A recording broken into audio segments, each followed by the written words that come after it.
Kinondena ng ilang obispo at pari ang pagwasak ng mga umunoy maute sa isang simbahan sa Marawi. Kitang-kita sa video kung paano sinira ng mga terorista ang krus at iba pang imahen sa loob ng simbahan. At mula po sa Marawi City, nakatutok live si Sandra Aguinaldo. Sandra.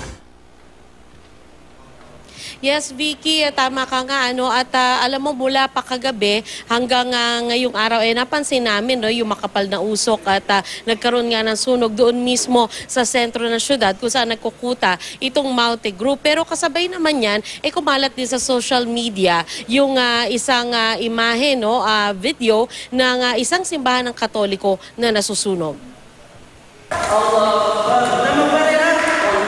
Kumakalat na sa social media ang videong ito.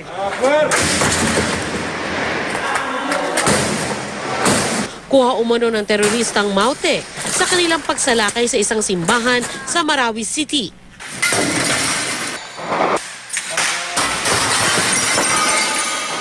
Pati ang krus.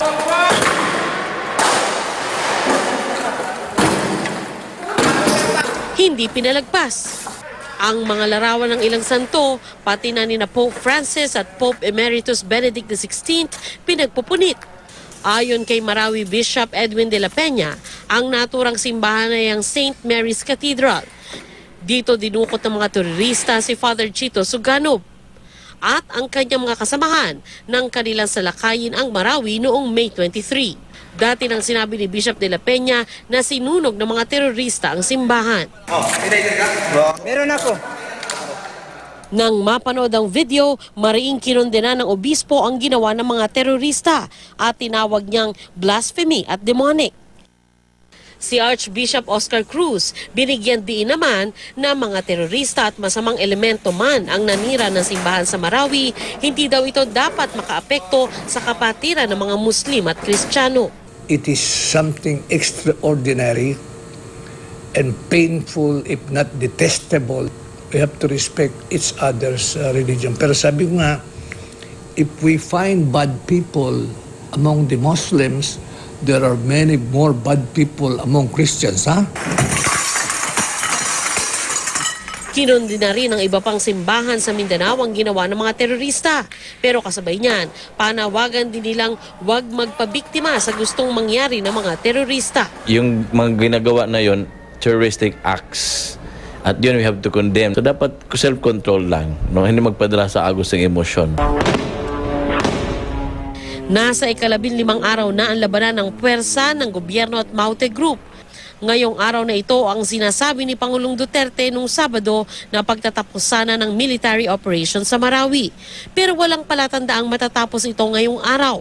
Naniniwala ang local government na posibleng naghahanap ang mga bandido ng paraan para makalabas sa syudad dahil bantay sarado na sila ng militar. Posible din umano ang diversionary tactic sa panahong ito, kaya tutulong daw ang iba't ibang munisipalidad sa pagbabantay. The Maute Group would slip out of the military cordon imposed now by the military, or their supporters, their sympathizers would create diversionary tactics in the neighboring municipalities surrounding the lake to loosen the tight grip of the military against their comrades in downtown Marawi. To counter terroristic activities by any group, in partnership with our security sector, we will make sure that the Marawi incident will never happen again.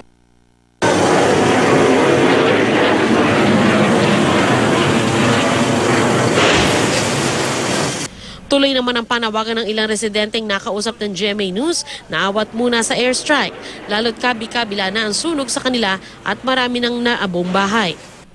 Sa gym na ito sa isang barangay sa labas ng Marawi City, bumagsak ang bomba mula sa eroplano ng militar nung linggo ng gabi. Malaking butas ang nilikha nito malapit sa gym. Pero ayon sa AFP, hindi sila nagminti sa target kundi sadyang binomba ang lugar dahil meron umanong reinforcement ang Maute Group na nagtipon doon. Wala naman nasaktan sa insidente. Pero ilang residente ang nagtataka kung bakit nangyari ito gayong mahigit 20 kilometro ang layo nila sa Marawi.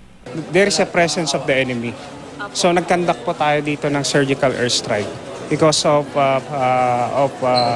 movements of troops coming in to reinforce the enemy. Okay. Na-recover naman sa clearing operations ng PNP sa Marawi ang matataas na kalibre ng baril na pinaniniwala ang ginamit ng Mountie Group.